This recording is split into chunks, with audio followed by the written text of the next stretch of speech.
Gunfire tore through the frozen Montana night as a lone female sniper dropped behind a shattered stone ridge, her breath steady while enemy lasers swept across the snow like hunting serpents. Beside her, a German shepherd bristled with instinct, growling into the darkness as footsteps closed in. Too many, too close, and far too familiar. Moments earlier, she had followed a trail of blood into the abandoned range, only to find a masked operative waiting for her with the same training she once mastered. Now explosions thumped through the valley, shaking loose snow from the pines as she rolled from cover, firing back with cold precision that came from a past she never wanted to remember. The dog lunged first, forcing her would-be assassin off balance, giving her the half-second she needed to land a shot that revealed the unthinkable. Someone inside Silver Ridge had helped them. But before she could breathe, more red dots bloomed across the ground around her, forming a perfect circle. Her old unit's silent signature, the message unmistakable. They were here for her. And as the forest tightened around them like a closing fist, she realized this wasn't an ambush. This was the beginning of a reckoning she could no longer outrun. Before we begin, tell me, where are you watching from tonight? And don't forget to like and subscribe to the channel. The first light over Silver Ridge didn't arrive gently. It crept in slow bands of pale gold over the Montana tree line, sliding down the dark silhouettes of pines until it spilled across the frozen training fields, like something testing the ground before committing to morning. The air was the kind that bit bare skin without apology, high, dry, and sharp enough to make the inside of your nose sting. Breath came out in visible clouds, and boot soles whispered against hard-packed frost. The range at Silver Ridge was already awake. Spotting scopes glinted on tripods. Steel targets waited along the distant berm like flat, indifferent spectators. A line of new sniper candidates stood at attention, their silhouettes rigid, gear too clean, shoulders too square with effort. They were all trying not to shiver. Near the center of the line stood Alyssa Rowe. At a glance, she looked like someone who had stepped out of a recruiting poster and decided to be more dangerous than the slogan.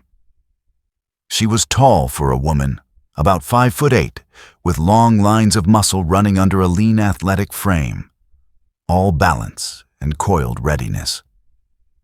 Her Marpat uniform hugged a body built by years of brutal training, not by gym mirrors.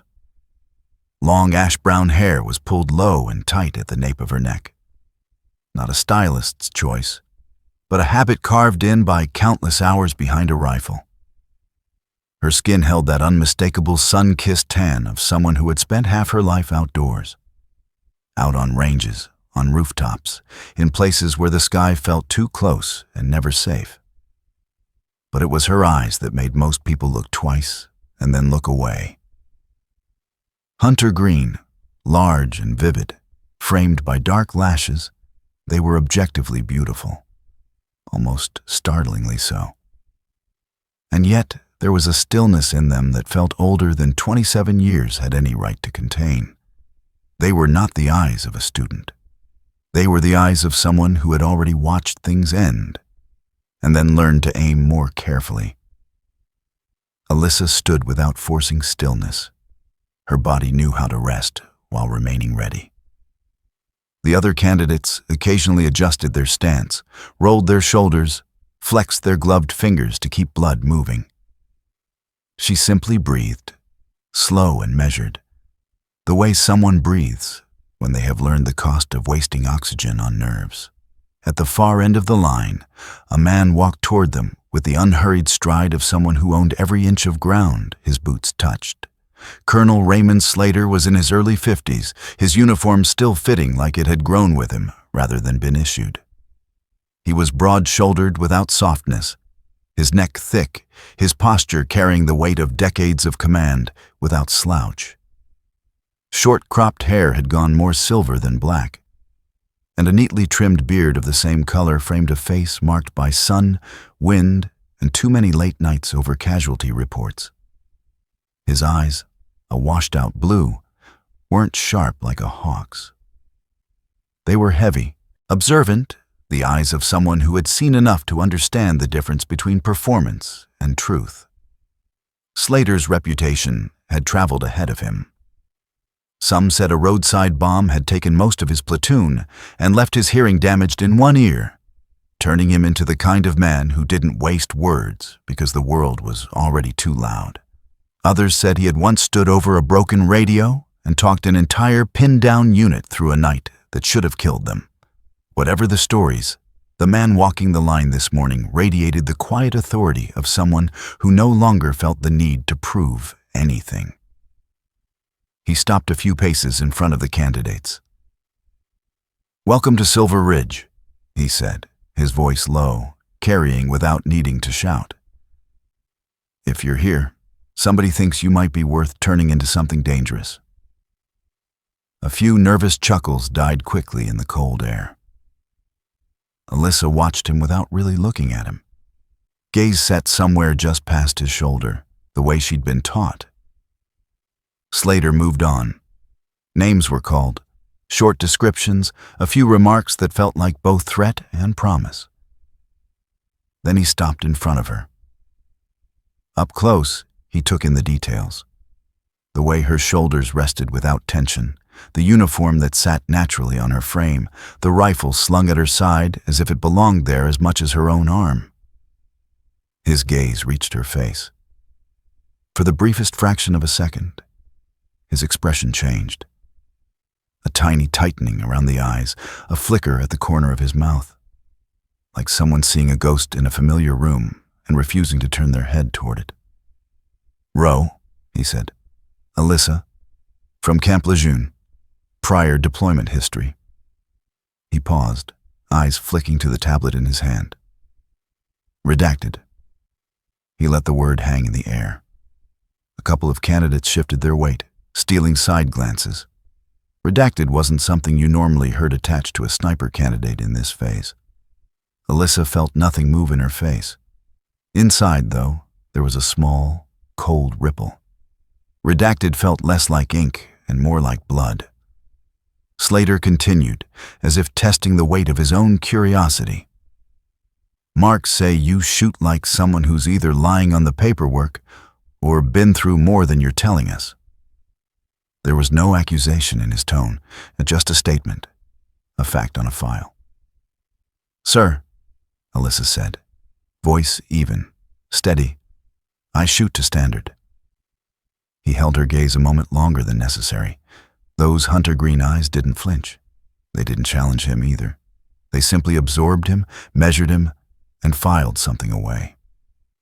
He almost smiled at that. Almost.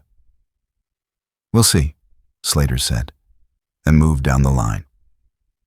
From the edge of the range, a deep bark rolled across the morning like distant thunder. A few candidates flinched, instinctively seeking the source. Alyssa didn't turn her head, but something in her spine tightened and then relaxed again, like a muscle, remembering a scar. They were dismissed to their firing positions. The range came fully alive, bolts sliding, metal clacking, the thud of gear against matting. Staff Sergeant Lucas Miller, the range instructor, walked down the firing line with the casual menace of a man who had shouted at too many young Marines and buried more than he cared to count. Miller was in his mid-30s, compact but built like he'd been carved out of stubborn oak.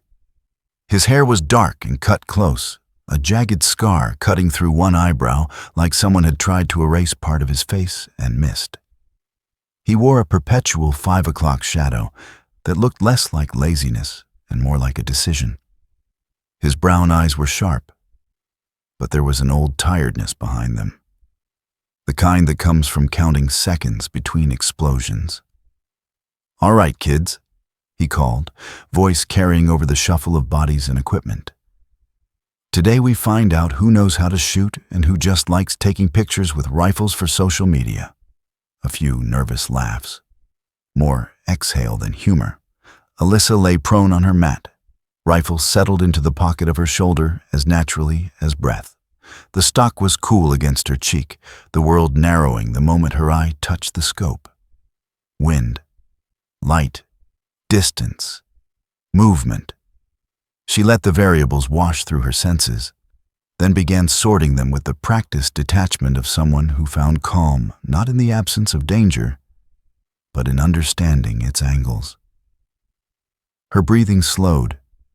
The range noise dimmed. Somewhere to her right, a recruit cursed under his breath as he tried to settle his rifle. On her left, a woman with a too-stiff jaw. Private Jenna Morales, short, wiry, hair dark and braided tight, kept checking her scope like the target might run away if she blinked. Morales's face carried those quick, darting micro-expressions of someone who had spent a life managing grown-ups' tempers. Later, Alyssa would learn Jenna had grown up with a father who drank too much and loved too loud with his fists. For now, she simply noted the tension and filed it away. "First string," Miller said. "5 rounds. You hit steel, we like you. You don't, we still like you, just less." Alyssa's finger rested along the trigger guard, not yet taking up the slack. She listened to the wind instead, felt it as a faint whisper crawling over her exposed skin. Northeast, inconsistent, gusting, temperature low, air thin. She made small adjustments almost without thinking. The first report cracked down the line, then another, then several more, echoing across the frozen ground. Alyssa waited. The world inside the scope was steady. Steel silhouettes waited at 800 meters for now, flat gray shapes against snow-dusted earth. Her heart rate was already dropping, not spiking. Her body had learned this ritual long ago. Combat had burned it into her. Danger meant clarity. Noise meant focus. When she finally squeezed the trigger, the shot surprised no one but the rifle.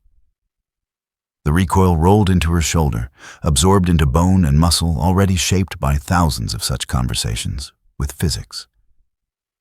A half-second later, a faint metallic ring floated back from the distance. "Rowie, hit," Miller called, almost neutral. Another shot, another hit. The third shot broke a little more of the morning's tension. Morales missed her first 2, cursed a third time under her breath, then finally clipped an edge. Down the line, somebody flinched so hard, their scope tapped their brow. Blood beaded. Banter cracked. The rhythm of a training day began to settle in. And then the barking started again. This time it came sharper, deep, resonant, close enough that Alyssa could feel a vibration in the ground through her chest. She lifted her head just enough to look toward the kennels.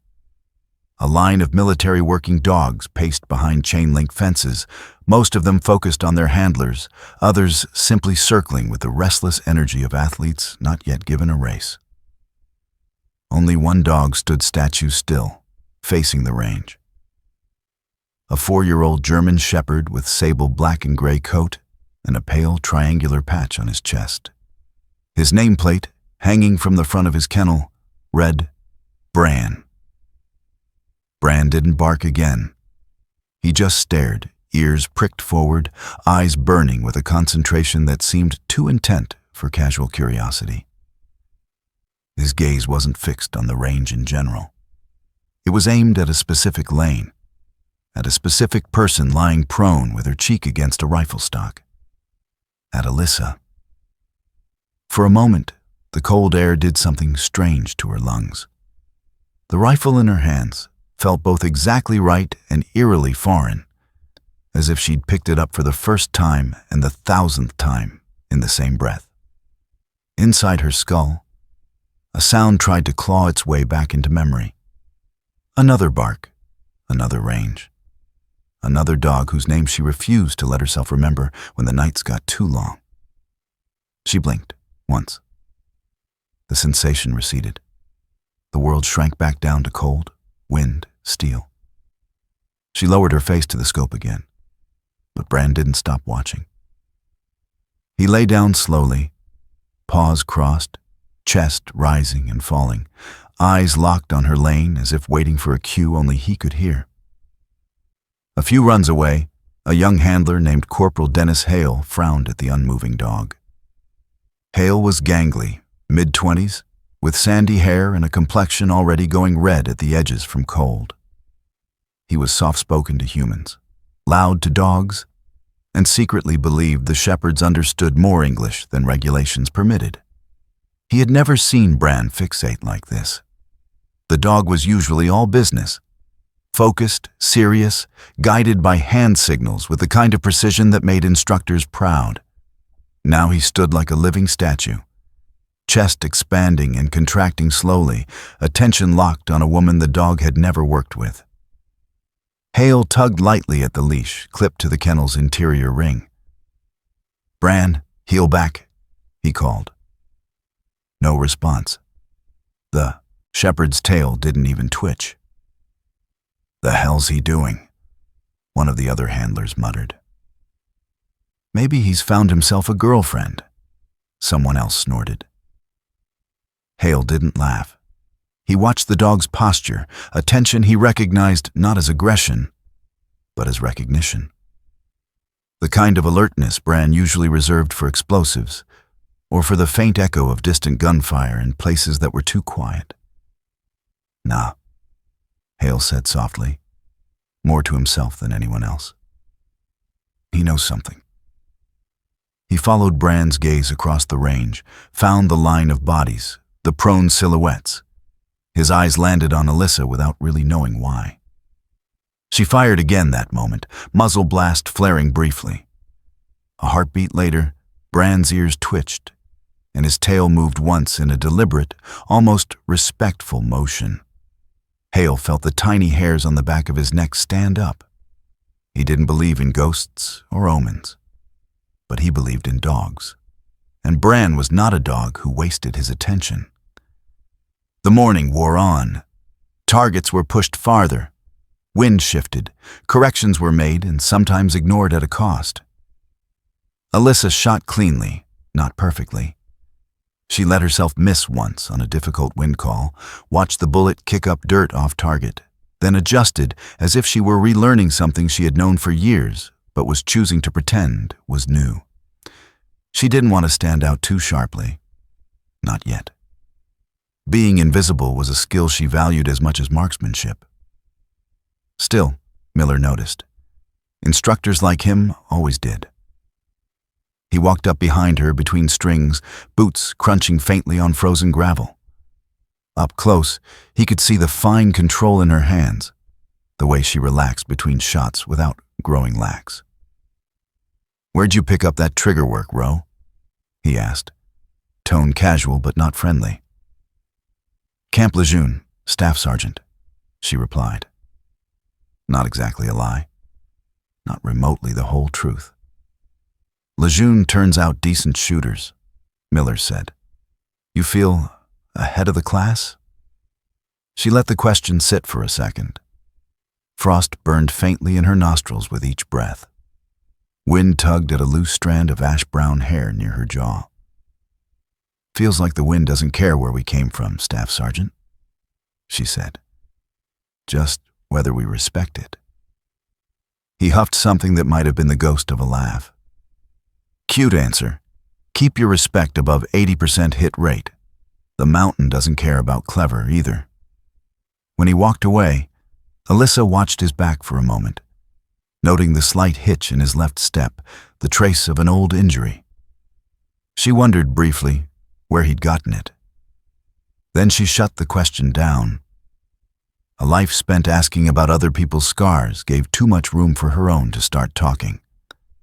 By late morning, the cold had lost some of its bite, giving way to a thin sunlight that turned the range into a field of muted color. Breath no longer plumed as thickly, but fingers still ached when taken out of gloves. Too long. Slater reappeared, hands in his pockets, moving down the line. He paused now and then, watching shots, murmuring occasional comments to Miller. When he reached Alyssa's lane, he didn't speak immediately. He simply watched her complete a 5-round group at 1,000 meters. 4 solid hits, 1 high edge, acceptable for any candidate. Oddly unsatisfying for someone who knew she could cut that group in half if she stopped pretending. Slater glanced toward the kennels.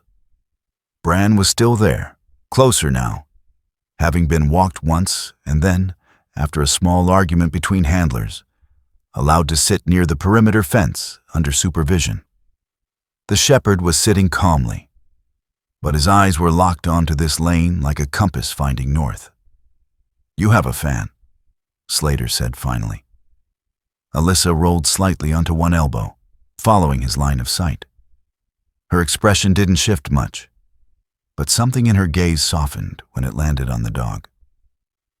Bran's tail moved once, a small, controlled wag, like a soldier offering a nod. It was the first time all morning he had reacted to anything but her shots. "Sir, I've never worked with that dog," Alyssa said quietly. It wasn't protest, just data. "Dogs remember things we don't," Slater replied.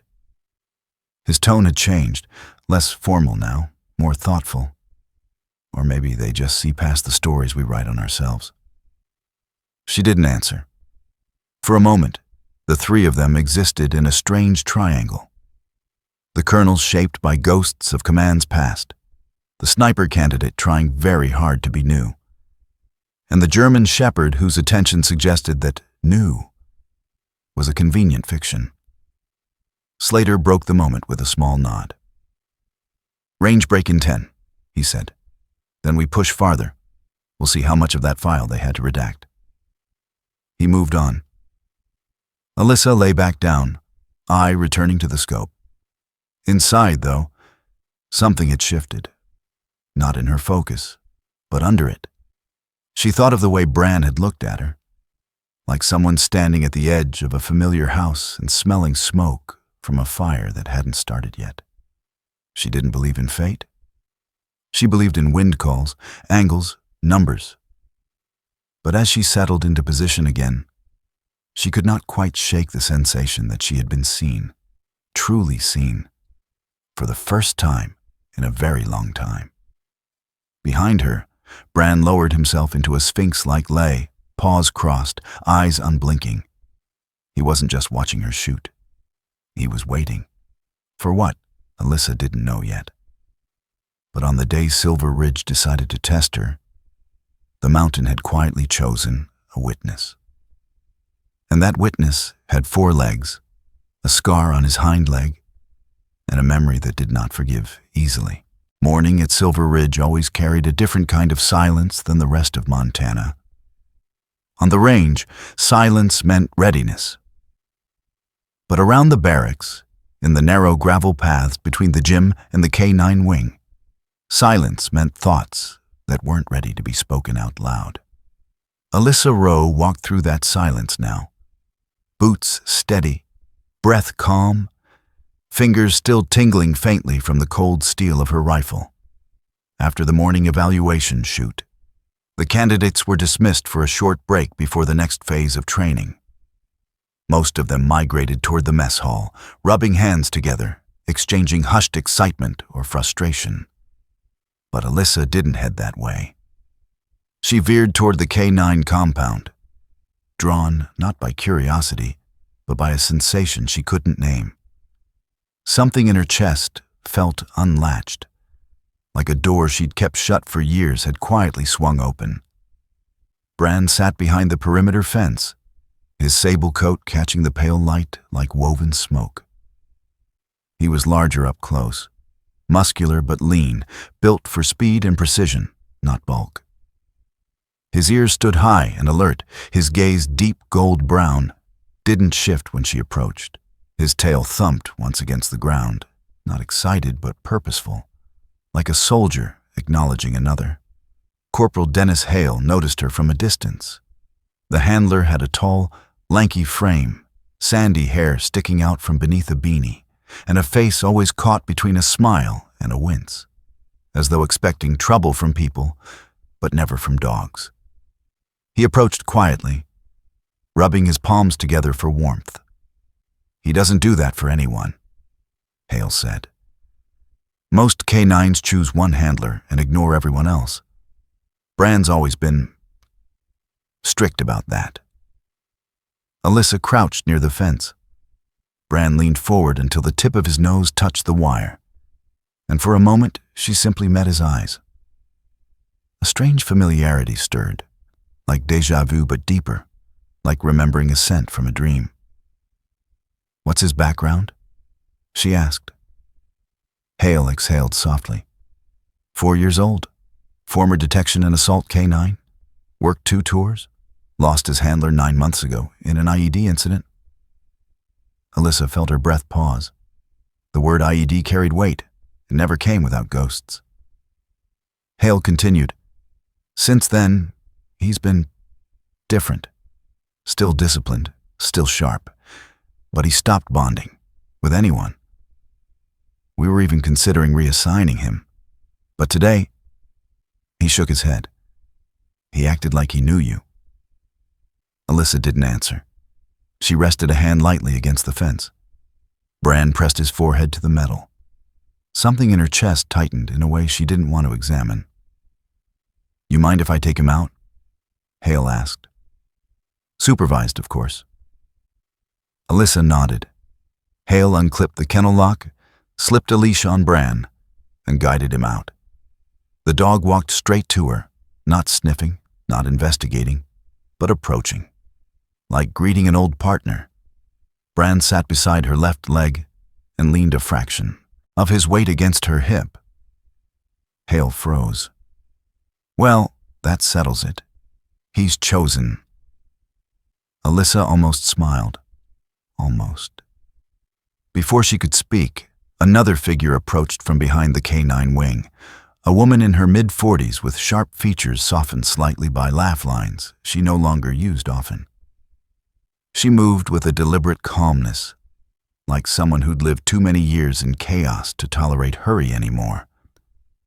Her hair was wheat blonde, streaked with silver, tied back into a military bun. This was Lieutenant Karen Voss, K9 Operations Supervisor. Voss had the posture of someone who'd spent a career following rules, then breaking them only when absolutely necessary. Years of desert deployments had darkened her skin, and the slight hitch in her right step suggested an injury she'd learned to live with rather than fix. "Row," Voss said, her tone flat but not unfriendly. "Colonel Slater wants to see you in 20 minutes. And Hale, good call bringing Bran out. Keep it controlled." "Yes, ma'am," Hale replied. Voss looked at Bran and raised an eyebrow. "Interesting. Haven't seen him touch a soul since Ortega." Alyssa tilted her head. "Ortega?" Voss's jaw tightened slightly. "His former handler. Good Marine. Good man." She stopped there, but the silence that followed carried the rest of the sentence. "And we don't talk about how he died, unless we have to." Bran looked up at Alyssa then, ears twitching slightly, as if reacting to something only he could hear. His eyes sharpened with an alertness that was not fear, but recognition. A tension flickered along his spine. Then, unexpectedly, he stepped forward and pressed his forehead against Alyssa's thigh.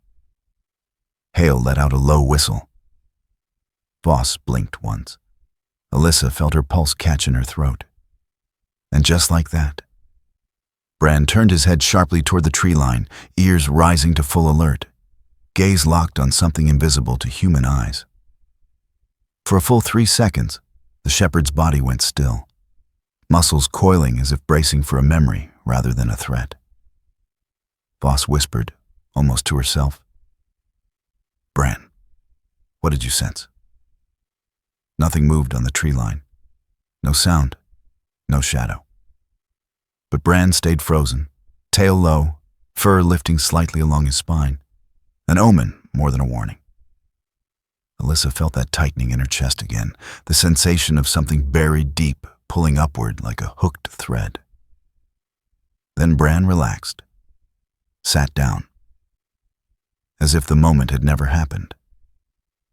But all three humans had felt it.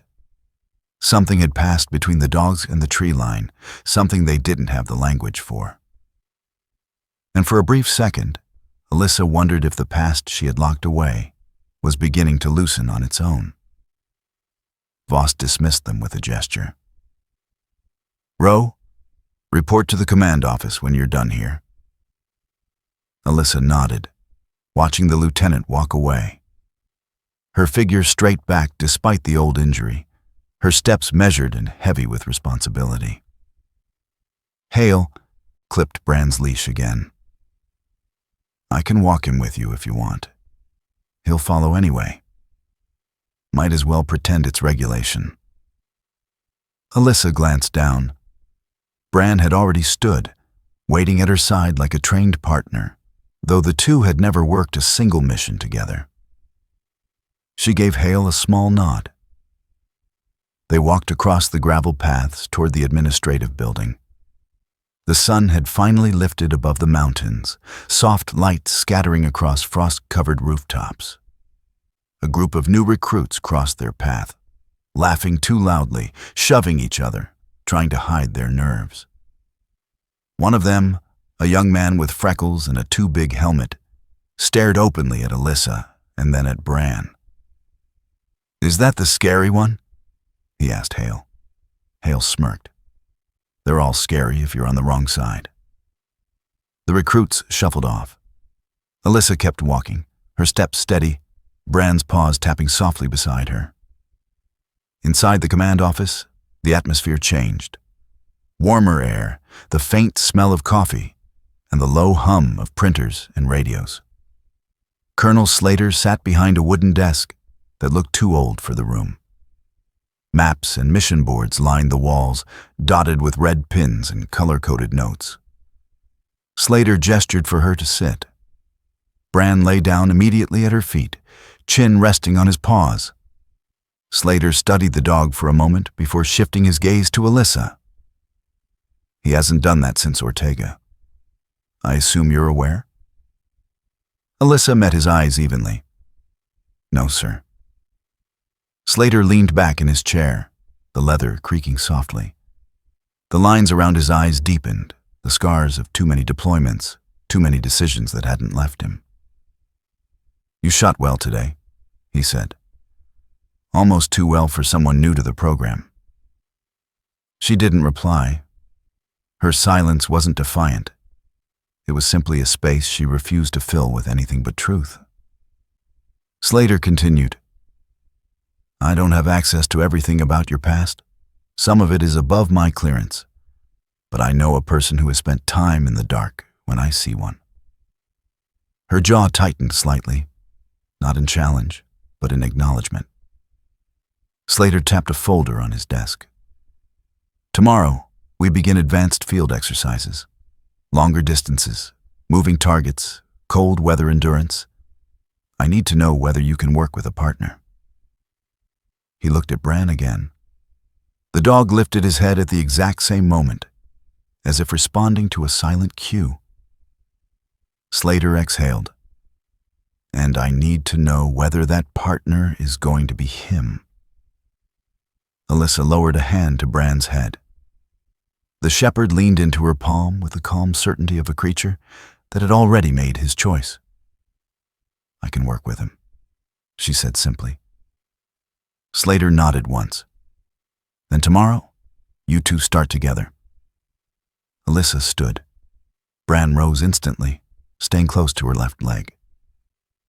As she left the office, Slater whispered under his breath, too quiet for anyone but himself to hear. Ortega always said that dog had instincts about people. He looked toward the door where she had disappeared. "I hope, for your sake, he's right again." Alyssa stepped back into the cold sunlight, Bran matching her stride perfectly. Something in her felt lighter, and something else felt dangerously close to waking. Whatever connection existed between them, it wasn't training. It wasn't chance. It felt older, heavier, like two shadows recognizing each other after a long separation. And tomorrow, the mountain would test them together. Morning came sharper the next day, as if Silver Ridge itself had decided to stop being polite. The sky was a hard, pale blue, stretched tight over the mountains, the air so cold that every breath felt like it scraped the back of the throat. Alyssa Rose stood at the staging area just below the tree line, rifle slung, pack on, Bran sitting in a perfect heel at her left side.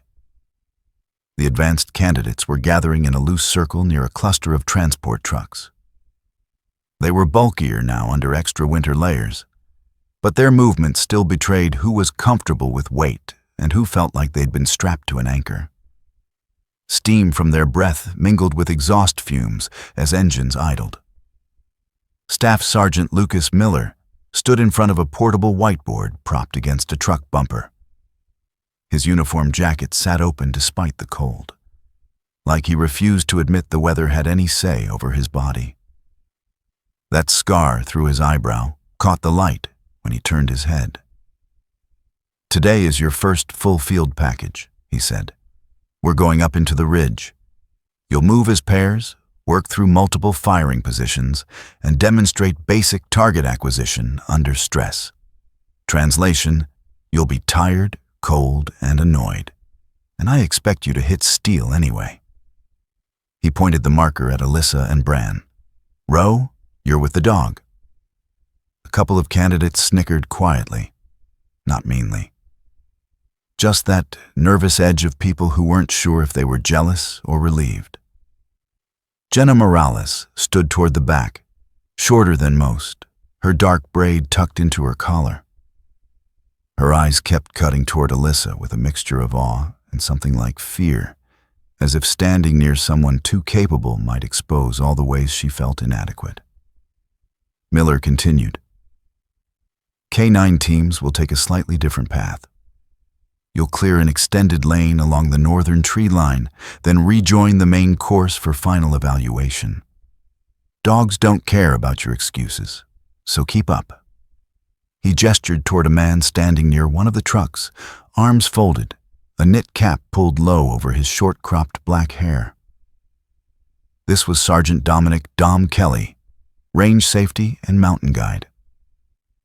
Kelly was in his late 30s, a broad-shouldered Marine with a compact, powerful build and a jaw shadowed by a day's worth of stubble.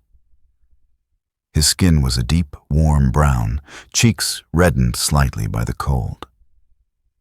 There was something guarded in his dark eyes, like someone who had once been too trusting and had to pay for it. "Sergeant Kelly knows this ridge better than anyone," Miller said. "He's your safety line. You'll listen to his calls like they're coming from the burning bush. Understood?" "Yes, Staff Sergeant," the group answered. Kelly's voice, when he spoke, was quieter than expected, but carried easily. "Rule 1. The mountain doesn't care about your scores. You get cocky with cliffs and cornices, you don't come back. Rule 2. If your gut says something's wrong, say it out loud. If your dog's gut says something's wrong, say it twice." A faint smile tugged at the corner of Alyssa's mouth. Bran had no visible reaction, but his ears flicked once, as if he approved the sentiment. Trucks ferried them up the service road, deeper into the ridge. Pines thickened on either side, branches heavy with old snow that hadn't bothered to melt yet. The world became narrower and higher at the same time. The ride was jostling and loud, but inside Alyssa it felt strangely calm. Gear weight, road bumps, muffled voices, all of it blurred into the familiar prelude of an operation. Bran lay at her feet, wedged between her boots and the bench, body pressed against her shins for balance. Each time the truck lurched, he adjusted smoothly, muscles shifting like coiled wire, eyes half-lidded but watchful. Kelly rode opposite her, elbows on knees. There were faint, pale lines on his knuckles, the kind you get from old breaks or from punching things harder than bone. His gaze drifted to Bran, then back to Alyssa. "You ever run a ridge with a dog before?" he asked. "Not this ridge," she said, which was the closest she could get to the truth without touching it. Kelly studied her a beat longer, searching her face the way experienced Marines do when they're trying to decide if someone is going to get them killed or keep them alive. Eventually, he nodded, as if filing the answer under "good enough for now." The truck ground to a halt at the trailhead. They disembarked into air that bit harder, wind funneling through the Pointe Pass with a subtle, relentless push. The terrain sloped upward immediately. No kind introductions, no flat warm-ups. Just trees, rock, and the faintest impression of a path marked by flagged branches. Miller briefed the lanes quickly. "Targets from 500 to 900 out. You'll move, you'll bound, you'll be timed. K9 team, Rowe, and Bran, you take the northern loop. Kelly will shepherd your sorry souls. I'll have eyes on from Overwatch." The group dispersed into their assigned routes. Alyssa adjusted her pack straps, checked her rifle sling, then gave a subtle hand signal.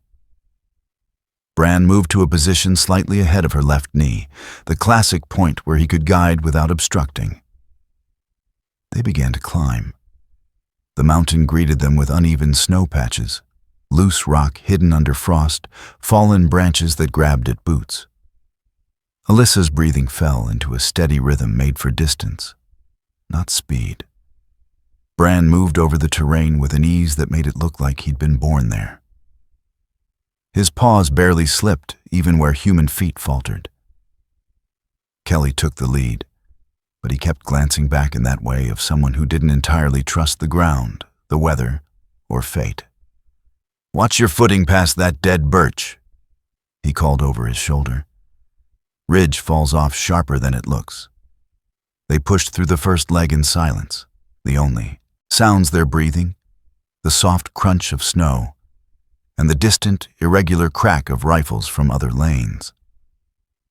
At the first designated firing point, a natural shelf overlooking a valley, Kelly held up a clenched fist. "Set up here. Target staggered between the tree gaps at 700. You've got 4 minutes. Dog stays in cover." Alyssa dropped to prone, Bran automatically sliding into a lay slightly behind and to the side, where his body would stay low and his ears could still rotate like independent radar dishes. The valley below was wide, dotted with patches of snow and dark rock. Steel silhouettes hid between tree trunks and half-buried boulders. Wind poured up the slope, tugging her rifle sling, carrying a faint scent of sap and frozen soil. Alyssa settled into her scope, mind slipping into the familiar calculations. Distance, angle, wind value, Coriolis, small adjustments that meant the difference between hitting steel and hitting nothing. She squeezed off her first shot. Steel pinged. 2 more, 3, 4. "Time," Kelly called. "Good hits. Move." They continued upward, the trail growing narrower, the drops on either side more obvious. Alyssa felt none of the usual nerves she'd seen in other candidates faced with heights. Fear of falling had long ago been overwritten by fear of failing someone else. Bran occasionally flicked an ear back toward her, matching his pace to hers with small adjustments. Once, when her boot slipped on an icy patch, his body nudged just enough against her leg to recenter her without breaking stride. It felt less like assistance and more like a reflex honed with another partner, another life. That thought sent a small chill through her that the wind couldn't take credit for. They reached the second firing point, this one partially shielded by a cluster of boulders. Kelly signaled for a short halt. "You'll fire from kneeling here. Targets on the move. They'll swing steel out from behind cover at random. You track, you lead, you don't miss low. Ricochets are a pain." Alyssa took a knee, rifle up. Bran sat beside her, head up and alert, eyes scanning not the targets, but the spaces between. The first target swung out. She tracked, squeezed, connected. The second moved quicker. She compensated. Third, fourth, each appearance a brief conversation between metal and muscle memory. On the fifth, just as she exhaled, Bran stiffened. His ears snapped forward, body going rigid. A low, almost inaudible rumble built in his throat, not full growl, more like a warning spoken in a language older than commands. His gaze wasn't on the targets. It was locked on a patch of tree line to their right, higher up, where the snow lay thicker and the shadows pooled deeper. Alyssa's finger eased off the trigger by instinct, not thought. The shot never broke. For a brief moment, time stretched thin. Nothing moved in the trees. No branches swayed. No sound reached them but the distant echo of other rifles. Yet Bran's entire body broadcast tension, fur lifting in a faint ridge along his spine, tail lowered, paws dug slightly into the snow, as if bracing against something only he could feel. Kelly followed the dog's line of sight, brow furrowing. "You see something?" he muttered. More to the mountain than to Alyssa. Alyssa's heartbeat ticked up a notch. Not from fear, but from recognition. She'd seen that posture before on another dog in another country, right before a hillside that had looked harmless had erupted into chaos. The memory flashed in fragments. Dust, heat, a broken wall, someone yelling her name through static. She forced her breath steady, keeping the old images from fully surfacing. Bran took one step forward, nose lifting, nostrils flaring. Then he glanced back at Alyssa, eyes bright, as if checking whether she understood something he couldn't explain. The moment passed as quietly as it had come. The dog relaxed, ears easing back, the faint ridge of fur along his spine settling. He sat again, posture calm, as if nothing at all had disturbed him. Kelly watched him for another second, then gave a slow nod. "Dogs don't spook at nothing," he said. "We'll flag that area on the way down. For now, back on task." But the re-hook had already sunk its teeth into the day. For the rest of the ascent, Alyssa carried that image. Bran facing the tree line, braced, listening to a danger no human could see. It felt like a thread connecting Silver Ridge to somewhere far away, somewhere she had promised herself she wouldn't think about anymore. By the time they reached the final evaluation point, wind was whipping harder over the exposed ridge, dragging thin veils of blown snow across the ground. The position was brutal on purpose. A narrow shelf with limited cover, overlooking a complex valley of targets at varying distances. Miller's voice crackled over the radio clipped to Kelly's vest. "Last lane, Kelly. Let's see what the dog team can do under the clock." Kelly keyed his mic. "Copy. Rows up." He gestured to a low rock outcrop. "Prone behind there.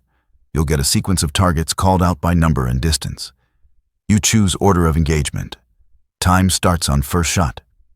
Dog stays in contact." Alyssa dropped prone, the rock cold and unforgiving under her elbows. Bran lay pressed against her left side, chin on his paws, but eyes wide, pupils narrowed against the glare. Target numbers appeared in her scope. 800, 650, 950 tucked between two trees. She built her firing plan in seconds, prioritizing wind shifts and shot stability. "On you," Kelly said. Her first shot broke clean, steel ringing faintly a heartbeat later. Second, third, adjusting for angle and drift. Each hit was like a step across an invisible bridge she'd walked many times before. On the sixth shot, the wind gusted harder, pushing snow into her face. She blinked it away, recalculated, corrected.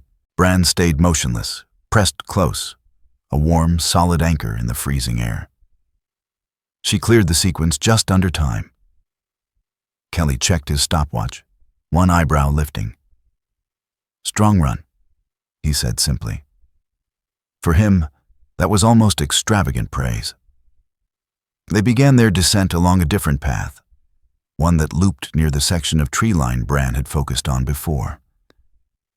Kelly paused there, studying the terrain.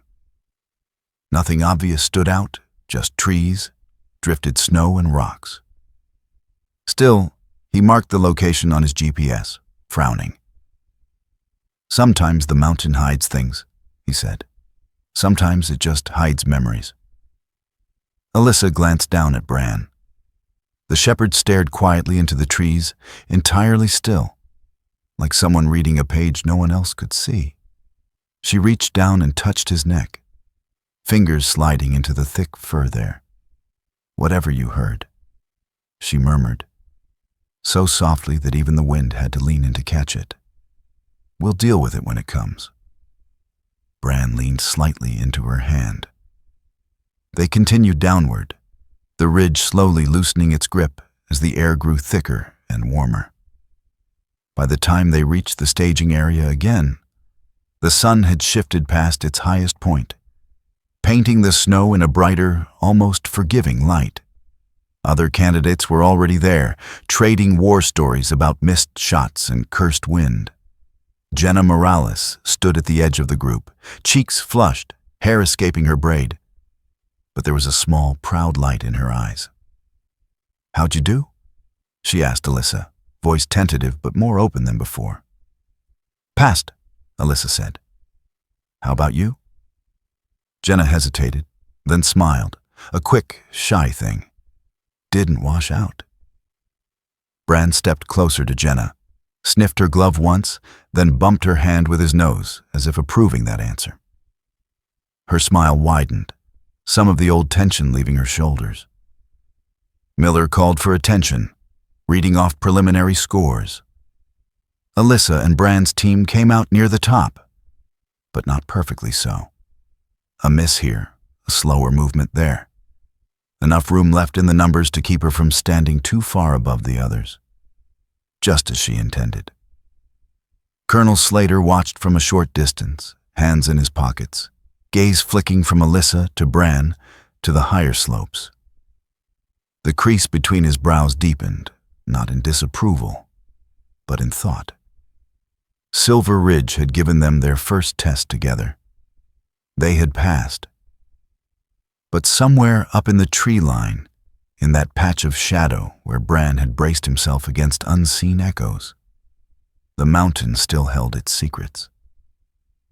And if there was one thing Alyssa had learned in every war zone she'd ever walked, it was this. When a dog with eyes that old started listening to ghosts, it was only a matter of time before those ghosts stepped out into the open.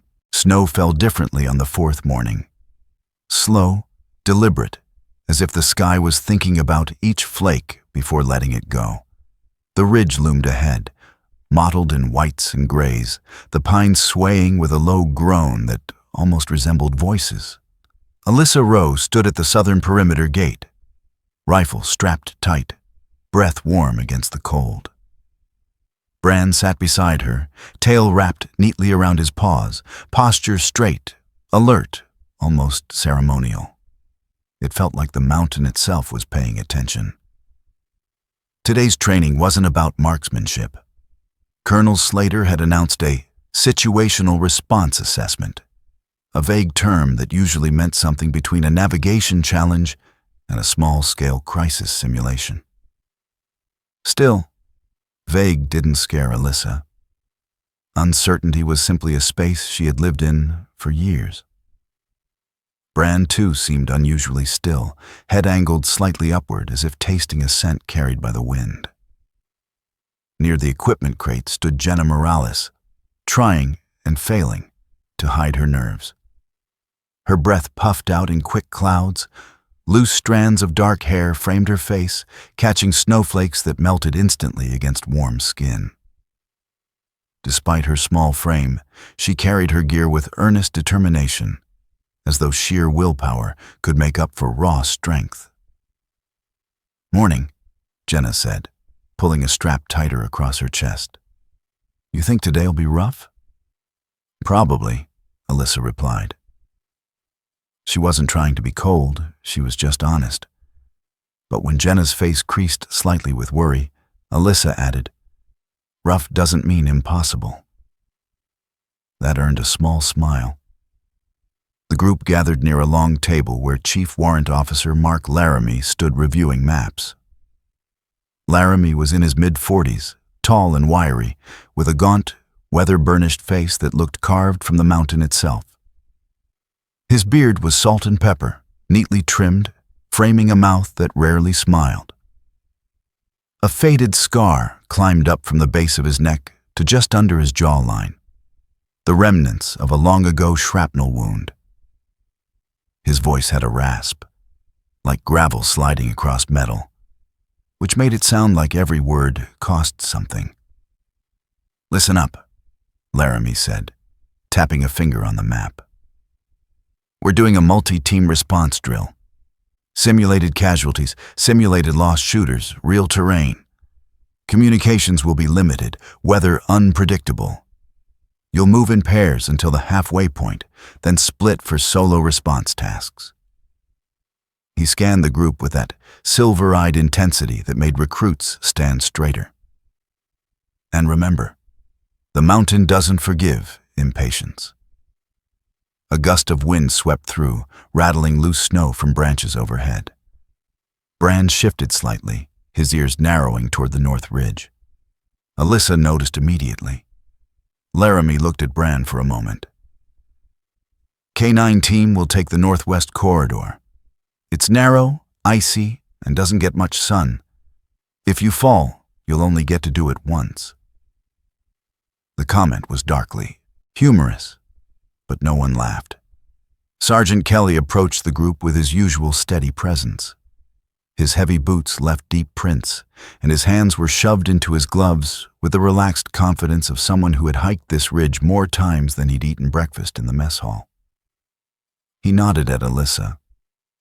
"You and Brand stay sharp today," he said.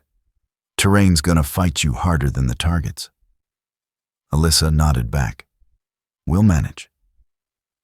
"You always say that like you're making a promise," Kelly said. "Not bragging, not hoping, just stating it." She wasn't sure how to answer, so she didn't. Laramie raised 2 fingers. "Move out." Teams dispersed into their designated paths, boots sinking into soft snow that quickly turned to hard ice as they climbed. The air thinned, the wind sharpened. Each breath tasted like iron. Alyssa and Brand took point along the northwest corridor. The path was narrow, flanked by jagged rocks and trees bent by the weight of past storms. The snow here was untouched, immaculate, hiding dangers beneath its beauty. Brand advanced with slow, confident steps, nose low, tail level. They traveled in silence, the kind that wasn't empty but attentive. A silence filled with calculation and instinct. At the first marker, Alyssa dropped to one knee, checking for a simulated casualty tag. Nothing. Standard procedure. Behind her, Jenna Morales and a broad-shouldered male recruit named Ethan Rourke approached. Rourke was 24, tall with a square jaw, stubble-dusted chin, and broad, thick eyebrows that made him look perpetually annoyed. His muscles strained against his cold-weather jacket. He'd been a high school linebacker before joining the Corps, and his mindset still lurked somewhere between hit hard and hit harder. Despite the tough exterior, he had a habit of glancing nervously at shadows as if expecting something to leap out. "This place gives me the creeps," Rourke muttered. "Feels like we're being watched." Jenna shot him a sharp look. "It's a drill. Mountains don't watch people." "They do," Kelly called back from a few steps ahead. "You just don't know what you're looking at." Rourke shut up immediately. They continued upward. Snow deepened. Wind carved hollows in drifts, leaving strange sculpted shapes that looked disturbingly alive at a distance. Then Bran stopped. He didn't freeze. He planted, front paws braced, back straight, head tilted. Alyssa felt it like a shift in the air. She halted instantly, raising a closed fist. Kelly turned. "What's he got?" Bran inhaled, slow and deep, tail stiffening. Alyssa scanned the tree line, the rocks, the path. Nothing unusual. But Bran moved forward one step, just one, his muscles taut as a bowstring. And then, a faint sound drifted across the valley. Not a crack, not a snap. Something softer, almost like breathing. Not human breathing, not animal breathing. More like the echo of breath left behind in a place where someone used to stand. Alyssa's pulse jumped. Bran's ears flattened slightly, a signal she knew instinctively. This is memory, not danger. The shepherd turned his head toward her slowly, eyes full of something ancient, something grieving. For a second, just a second, Alyssa saw a flash of sand, dust, and a different dog silhouette beside her. A desert wind, a shout, a sudden blast. Her breath hitched. Then the vision vanished. Bran released the tension, tail lowering, posture easing. The world snapped back into focus. Kelly squinted at the area. "You good, Ro?" "Yes," she said quickly. He caught something, faint. Nothing now. Kelly didn't fully believe it, but he nodded. "Flag the area. Move on." They pressed ahead. The terrain worsened, forcing them along a narrow spine of rock where one misstep meant a slide into a ravine. Jenna's breathing grew faster. Rourke's face hardened with forced bravado. Alyssa moved carefully. Bran stayed closer than before, side brushing her leg every few steps, a silent reassurance. Eventually, they reached the midpoint checkpoint, a fire-red marker staked into a drift near a cluster of fallen trees. Laramie's instructions came through Kelly's radio. Teams split. Each member takes a designated solo return route. Report simulated casualties. Maintain discipline. Alyssa's solo route ran parallel to the one Bran had reacted to earlier. Kelly studied her. "You good running alone?" Alyssa nodded. "Yes, Sarge. Dog stays with you. Regulation exception for the drill." She didn't argue. Jenna whispered, "Good luck." Her voice small but sincere. Alyssa headed down her path, Bran glued to her side. The descent was tricky, ice hidden under soft snow, roots jutting out like traps. She moved with precision, breath calm, scanning for casualty markers. Halfway down, she found one, a red dummy representing a wounded soldier.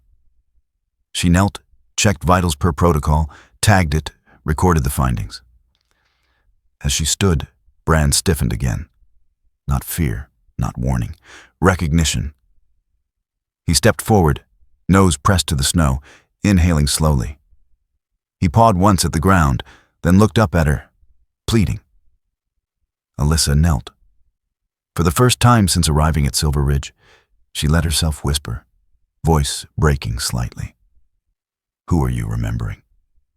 Bran pressed his forehead into her shoulder. It was not a sign of fear.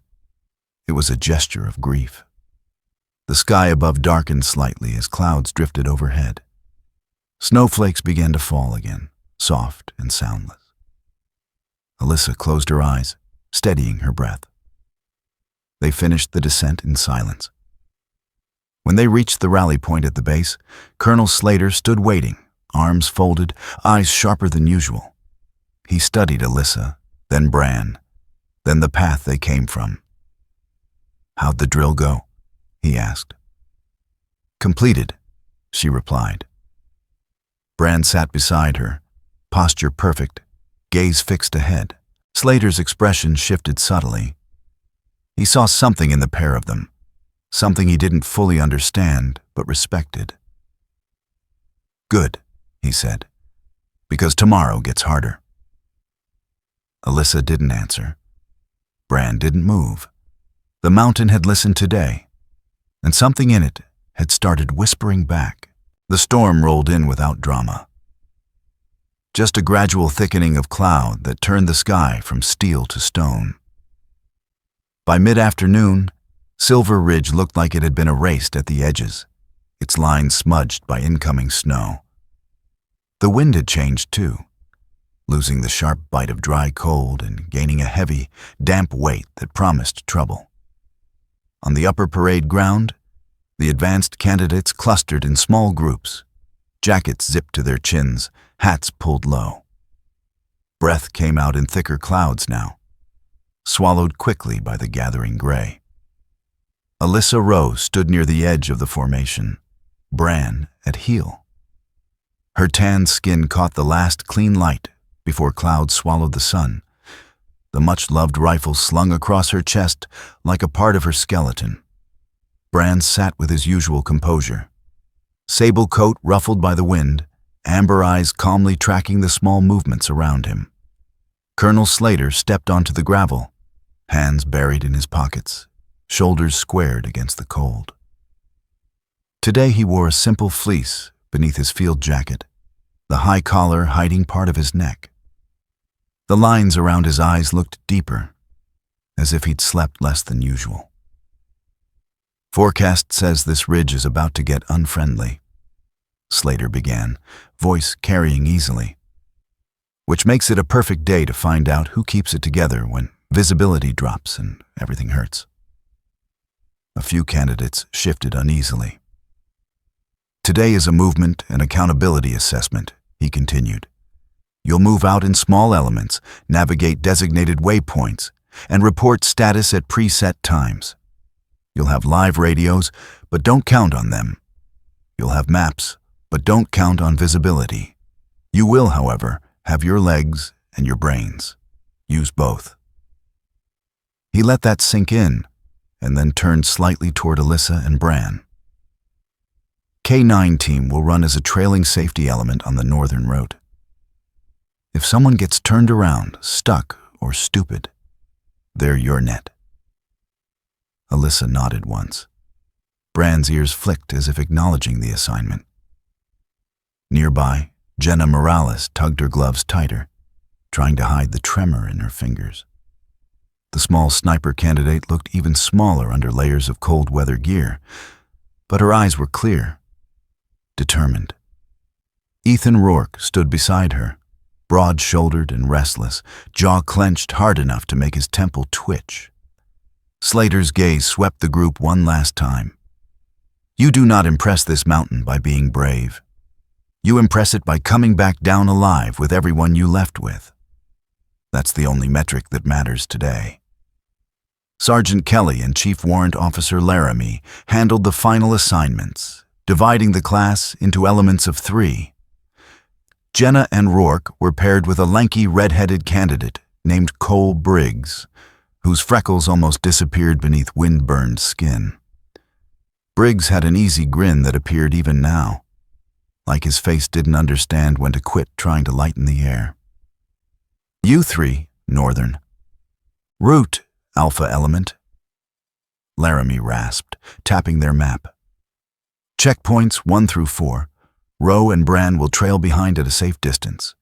You lose track of your own boots, you wait where you are. Dog will find you faster than any radio signal. Rourke snorted. Nice to have a furry guardian angel. Briggs chuckled. Yeah, long as he doesn't decide I'm the problem. Jenna didn't laugh. She glanced back once at Alyssa, eyes flickering with quiet trust, before turning toward the trailhead. They moved out in staggered intervals. Snow began to fall in earnest halfway up the service road, turning the world into a slow-motion blizzard of white. At first, it was pretty. Then, it simply became work. The mountains swallowed sound as they climbed. Voices dampened. The crunch of boots softened. Even the wind seemed to be moving under a heavy blanket. The trees grew indistinct, blurred silhouettes in the gray curtain. Alyssa and Bran hiked steadily, a few hundred meters behind Jenna's element, their figures ghostly in the thickening snow.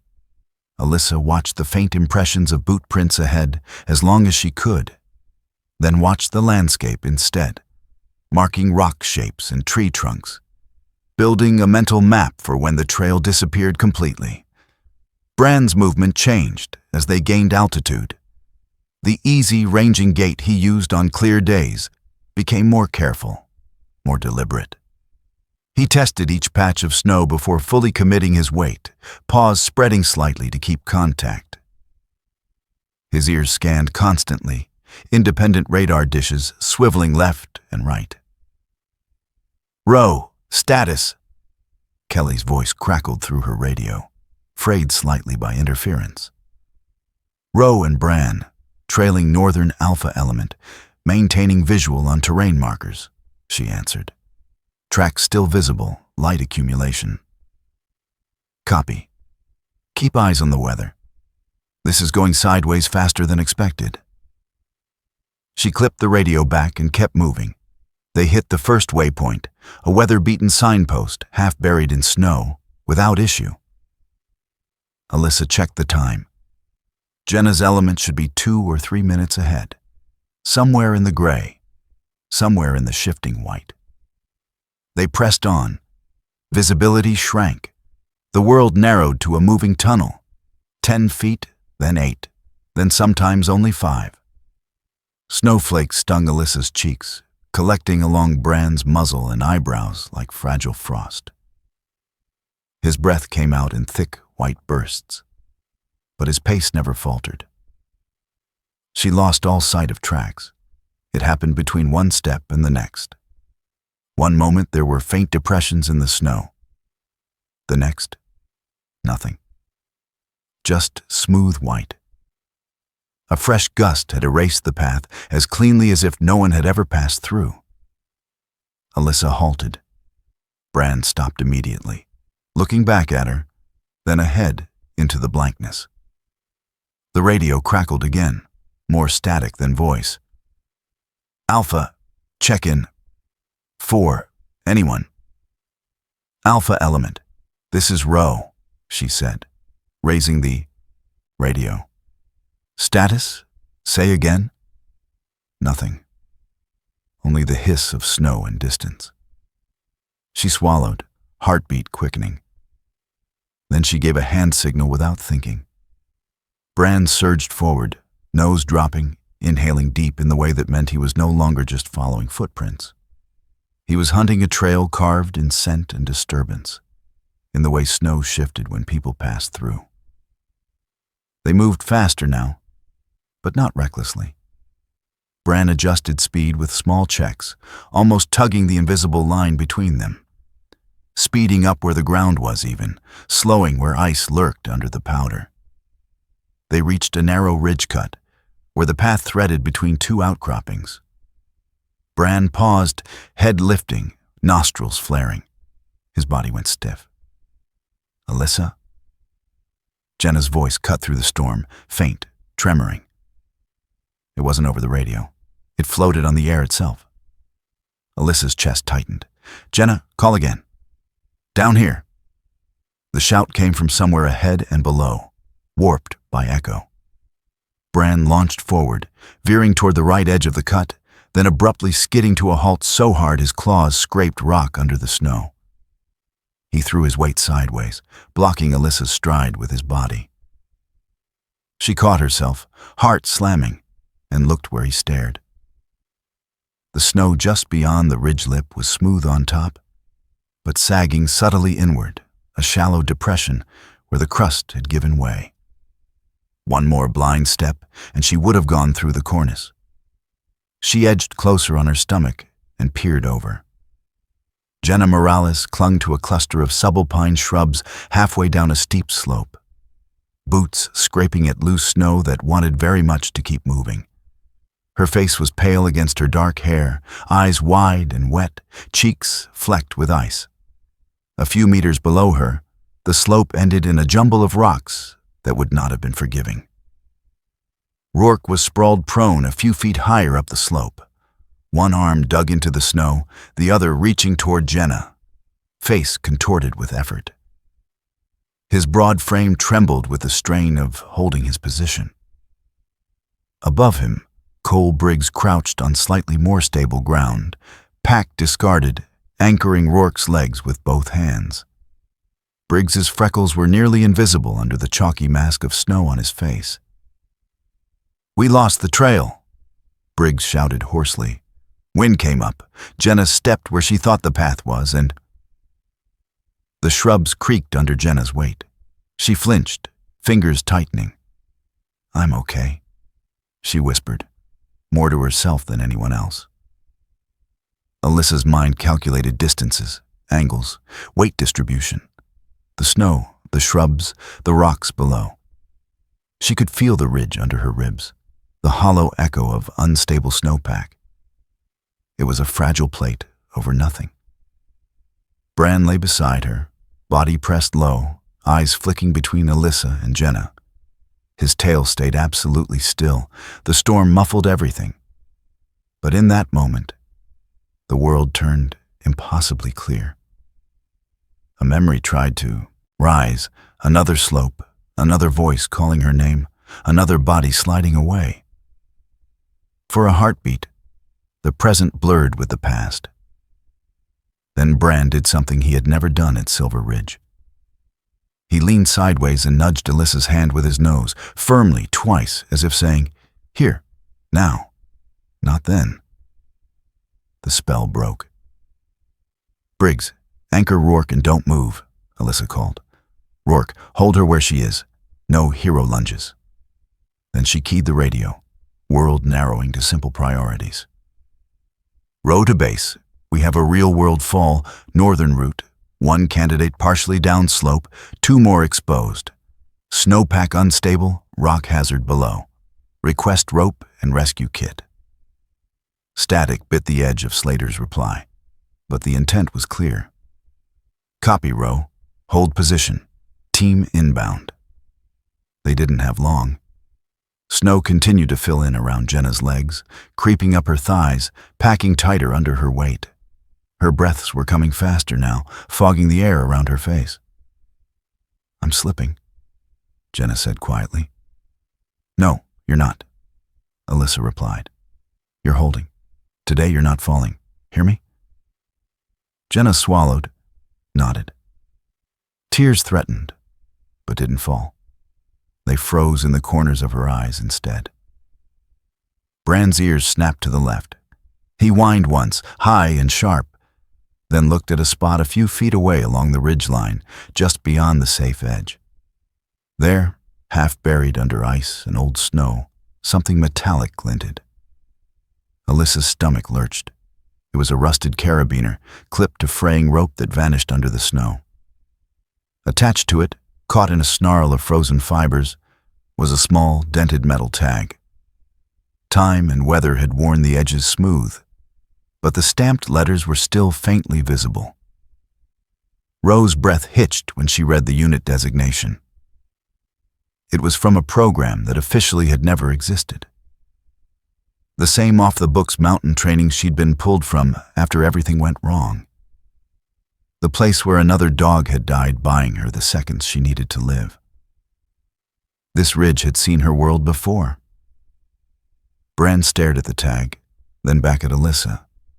His eyes were bright with something that looked painfully close to recognition. "How many times have you brought people here?" she whispered. Not to Slater, not to the core, but to the mountain itself. Jenna's grip slipped an inch. The shrubs groaned. Alyssa snapped back to the present, fingers moving.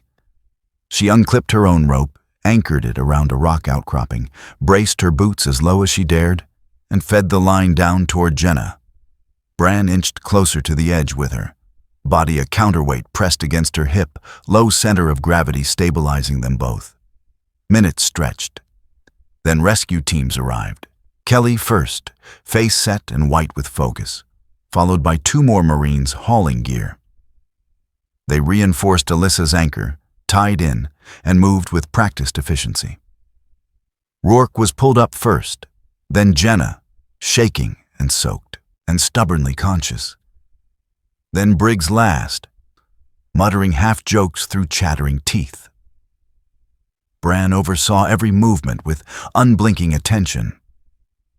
When Jenna's boots finally hit solid ground, he stepped forward and pressed his nose into her gloved hand, then leaned his weight briefly against her leg as if testing that she was truly there.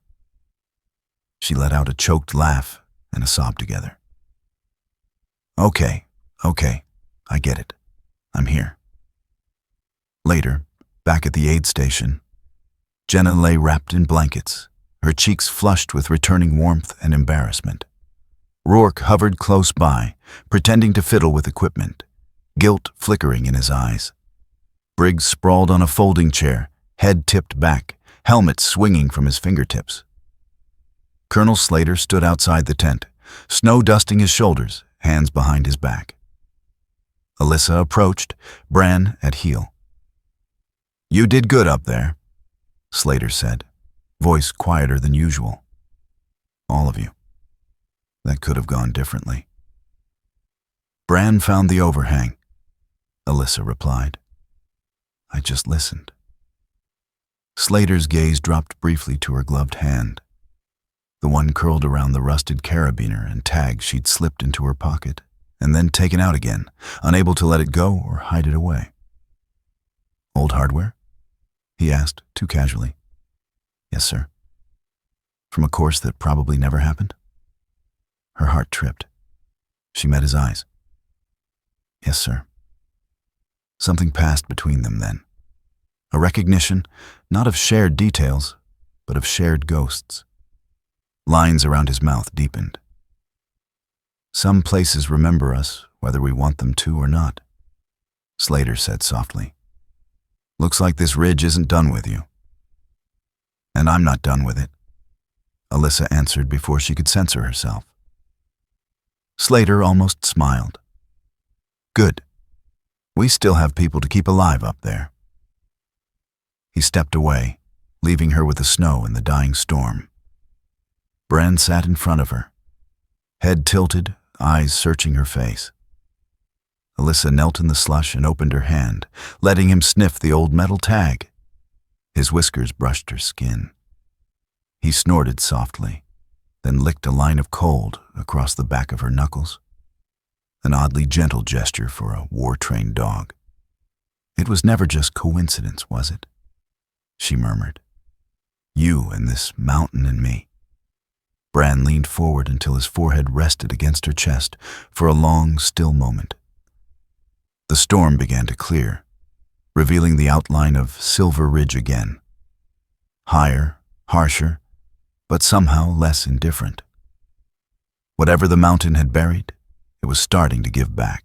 The morning after the storm, Silver Ridge wore a different face. Snow had settled into deep, uneven drifts, filling gullies and smothering trails. But the sky above was brutally clear, an endless pale blue that gave no apology for what the night had done. The air snapped at exposed skin, bright and biting. Every sound carried too far.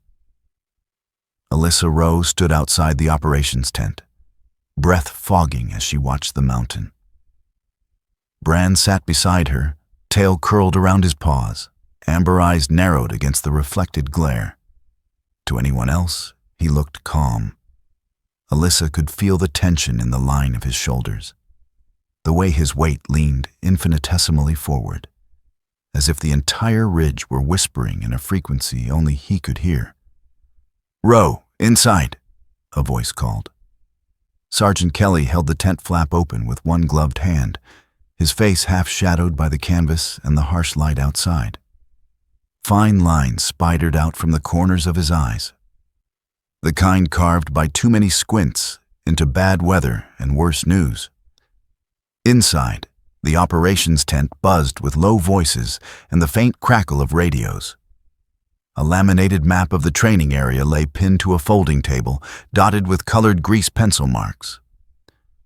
Colonel Slater stood at the head of the table, jacket unzipped halfway, sleeves rolled to his forearms as if he'd been awake all night. His jaw looked sharper in the morning light, like someone had carved off any softness with the edge of a bad decision. Next to him stood Lieutenant Erin Black, a woman in her early 30s, tall and lean, with close-cropped dark hair under her cap and sharp hazel eyes that missed nothing. Her uniform was immaculate despite the weather, her posture rigid enough to suggest she'd memorized every regulation and taken them all personally. There was a faint, pale scar along her left cheekbone, a thin white line that looked like a reminder rather than a wound.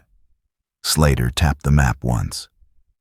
3 candidates from Bravo Element missed their morning check-in after the storm. Last confirmed position was near the southern tree line, here. He circled a patch of contour lines with his finger.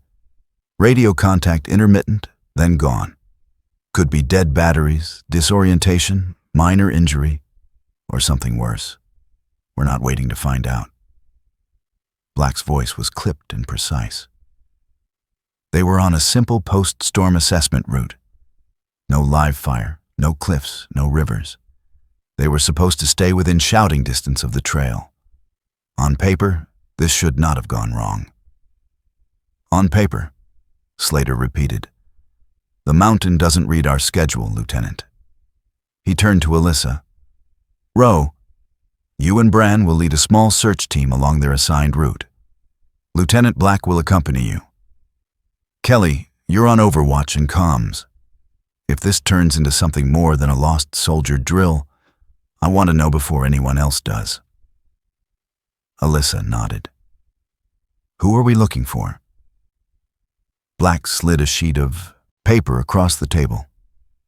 Private Lucas Denton, 22, tall, slender, blonde buzz cut, decent endurance but poor navigation skills. Private Malik Harris, 20, medium build, dark skin, sharp with maps, tends to overthink under stress. Private Noah Pike, 19, short, compact, brown hair, good heart, easily influenced by stronger personalities. All 3 were in the bottom third for land nav scores. She didn't say what they were all thinking. If anyone was going to wander off in a storm, it was this trio. Time since last contact? Alyssa asked. 0500 yesterday, Kelly replied. Storm hit hard about 90 minutes after. They should have circled back. They didn't. Slater's gaze hardened. We don't leave people on this mountain, not for a storm, not for a mistake, not for anything. Bring them home. Minutes later, they were moving, a compact line against the white. Alyssa in front, Bran at heel, Lieutenant Black behind them with her rifle slung comfortably, and a quiet corpsman named Davenport bringing up the rear. Davenport was in his late 20s, freckled, with a crooked nose and soft brown eyes that didn't match the blunt efficiency of his hands. He didn't talk much. His calm had the steady weight of someone who'd seen too many kinds of pain and learned not to flinch. They followed the southern trail at first, boot prints from early morning patrols already scuffed by wind. The forest here was denser than the north side, evergreens crowding together, branches heavy with snow that occasionally shrugged free in slow, powdery avalanches. Bran? Alyssa murmured. He moved ahead, nose lowering, inhaling deep. His gait shifted subtly from walking with his handler to working, muscles tightening under his coat, tail leveling out. He quartered the trail, sweeping left and right for scent, then keyed into a faint trace and began following it. Pick up anything visual? Black asked, scanning the tree line. Nothing yet, Alyssa said. Let him work. For a while, the only sounds were boots crunching and the soft hiss of their breath. Then Bran veered sharply off the main trail to the right, moving toward a break in the trees. That's off their assigned route, Black said. Grid says they were supposed to follow the southern loop, not cut in. Alyssa hesitated. Her training, the map, the orders, Everything said stay on the planned path. The dog at her side, the one who had just saved 3 lives on a different ridge, was saying something else entirely with every inch of his body. Bran looked back at her, eyes intent, breath steaming. She made the decision in a heartbeat. We follow him. Black's jaw clenched. Ro? You brought us because of him, Alyssa said, tone steady. If we only trust him when he agrees with the map, we don't really trust him. Black held her gaze for a long second, then nodded tightly. Fine. But if this turns into a wild goose chase, I'm writing a memo so long it'll need chapters. They left the trail. The snow deepened quickly, swallowing their shins. Bran plowed forward, weaving between trees, staying just slow enough for them to follow, but never once looking uncertain. They found the first sign 15 minutes later. A glove lay half-buried near the base of a tree, fingers splayed, dark fabric crusted with ice. Black knelt, brushing snow away with the back of her hand. The name tape on the wrist was still visible. Denton. Great, she muttered. He's not only lost, he's shedding gear. Davenport checked nearby branches. No blood. Could have dropped it while adjusting his strap. Hands go numb fast in this cold. Bran's nose flicked over the glove once. Then he moved on, following a broken line of faint disturbances. Small post holes in the snow, where someone lighter had walked, half filled by overnight drifts. They pressed deeper into the trees. The light dimmed under the dense canopy, even though the sky was clear above. Time stretched oddly. Every minute felt longer than the last. About a third of the way into their unsanctioned detour, the air changed. It wasn't colder exactly, just heavier, thicker. Bran slowed, paws pressing harder into the snow, ears angling forward. The wind that floated through the trees carried a new scent. Faint, acrid, wrong. Alyssa smelled it a second later. Smoke. Not the clean resin burn of pine logs, but the stale, oily leftover smell of a fire that had gone out hours ago. Her pulse picked up. They crested a small rise, and the forest opened into a shallow hollow. There, tucked back against a rock face, as if it were trying to hide from the world, stood a cabin. It was small, built from rough-cut logs, weathered silver gray, roof sloped steeply to shrug off snow. The windows were tiny and dark, crusted with old frost.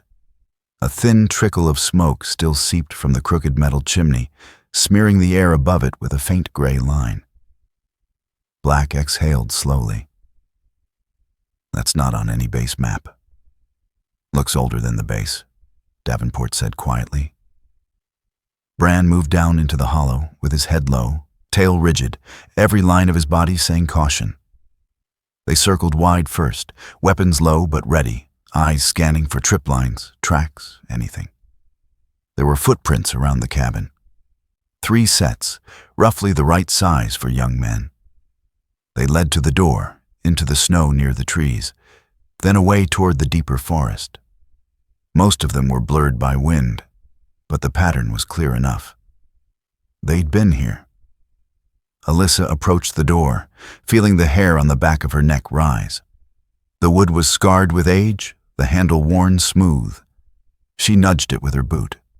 The cabin door creaked inward. The first breath of air that escaped was warm and stale, tinged with the ghosts of burned wood and human presence. Her eyes adjusted slowly to the dim. A narrow room unfolded. A crude table, 2 chairs, a small iron stove with embers still faintly glowing. A metal mug sat on the table, a thin skin of ice forming on what had once been liquid. On a cot pushed against the far wall lay a USMC field jacket, too new for this place, thrown carelessly, name tape reading Harris. The bed underneath it was still warm. No one was there. Bran padded inside, nails clicking softly against old boards. He sniffed the jacket, then the floor, then the space under the table. His tail began a small, uncertain twitch. Not quite alarm, not quite relief. Black stepped in behind Alyssa, sweeping the flashlight beam along the walls. This place is lived in. Not constantly, but recently. Someone's been using it as a lookout, at least. The light paused on a shelf where a pair of binoculars rested beside a lined notebook, edges curled and dirty. Next to it, a small tin of coffee grounds sat half open. Alyssa picked up the notebook. The first pages were ruined by moisture, ink bleeding into blue-gray bruises. Deeper in, though, some writing survived. Short lines, dates, sketches of the ridge, notes like Bravo element shift to southern route, and K9 team observed on North Ridge. Black's jaw tightened. They've been watching us? Our training schedules, movement patterns, routes. Alyssa's skin prickled. Recruits? Recruits don't write like this, Black said. And they don't have this vantage point without someone telling them where to stand. Brand stopped near the back wall. He stared at a spot where the wood was darker, worn by years of contact. His ears went flat. A low sound rumbled in his chest, not a growl exactly, more like a protest. There, carved into the log with something sharp and deliberate, was a small symbol. At first glance, it was nothing. A triangle intersected by a vertical slash, encircled by a broken ring. To anyone else, it would look like board graffiti, just another scar on old timber. To Alyssa, it hit like a physical blow. She had seen that insignia before, on training binders that were never allowed off-site, on cold concrete walls that were sterilized every night, on the shoulder patch of instructors whose names were wiped from rosters. It was the mark of the unit that officially didn't exist. The program that had made her and then tried to erase her. The place where another dog had died on stone instead of snow. Brand stepped closer, nose almost touching the symbol, breath fogging the wood. His body trembled once, just enough that Alyssa felt it through the air between them. Black watched her. "You recognize that?" she said quietly. It wasn't a question. Alyssa's throat felt dry. Yes. Outside, the forest shifted, a distant crack echoing between the trees like a snapped bone. Whoever had been using this cabin, whoever had been watching them, wasn't just some hunter or local squatter. They were connected to the same shadow that had shaped Alyssa Rowe. And now they were here, on Silver Ridge, moving pieces she hadn't even realized were on the board. The symbol on the wall didn't vanish when Alyssa looked away. It stayed behind her eyes, burned there in the dark like an afterimage from a flashbang, just quieter and far more personal. Outside the cabin, the forest held its breath. Inside, the little iron stove ticked as the embers cooled, like a heart forgetting to beat. Brand stayed pressed close to the carved mark, nose almost brushing the wood. His body was rigid, but not from fear. It was something stranger, an alertness that went deeper than training. For a moment, he looked less like a dog and more like a compass that had just found true north in a world full of crooked needles. "Rowe?" Lieutenant Black said softly behind her. "Talk to me." Alyssa forced her shoulders to relax, one muscle at a time. "This symbol doesn't belong on a forgotten cabin," she said. "It belongs in places that don't show up on maps." Black's eyes narrowed. "You're saying this is connected to your old program?" "I'm saying it doesn't exist," Alyssa replied, the old reflex clocking in automatically. Then she exhaled. "And that's exactly the problem." Davenport shifted his weight, boots creaking on the floorboards. "Ma'am, with respect, we still have 3 kids somewhere out there. Whoever's been using this place may have a head start." He was right. The cabin, the notebook, the symbol, they were all smoke trailing from a fire that mattered. But the fire in front of them was 3 missing recruits who might not have another night to spare.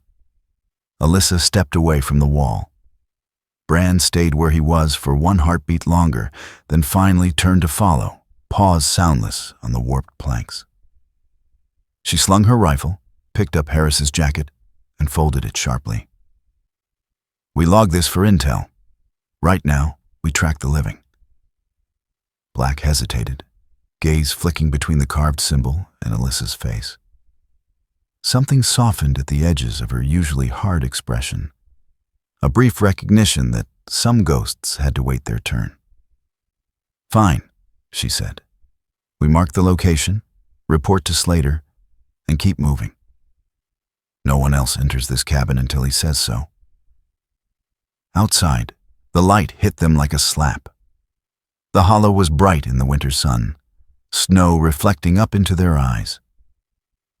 Davenport took a quick set of photos with a small camera from his vest.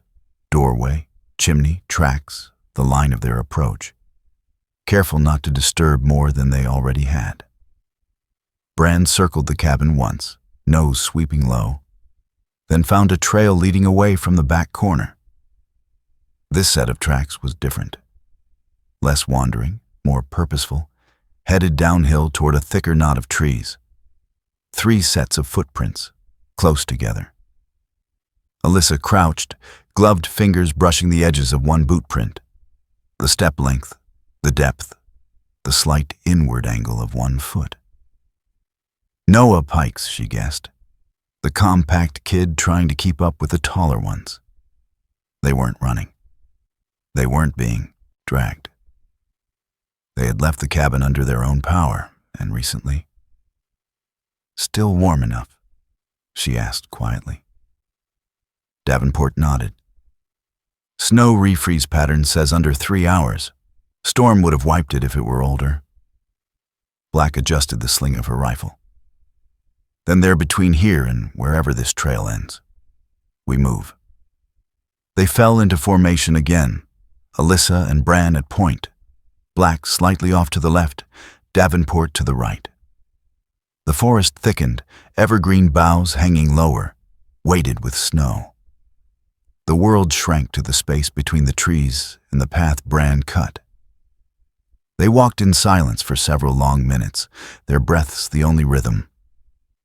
Alyssa's mind kept reaching back toward the cabin, toward the scratched lines on the wall, toward instructors whose voices she still heard when the wind was wrong. But every time her thoughts drifted too far, Bran's tail brushed her leg as if tugging her back to now. They were maybe a third of a mile from the cabin when the air shifted again. The scent of old smoke thinned, replaced by something sharper.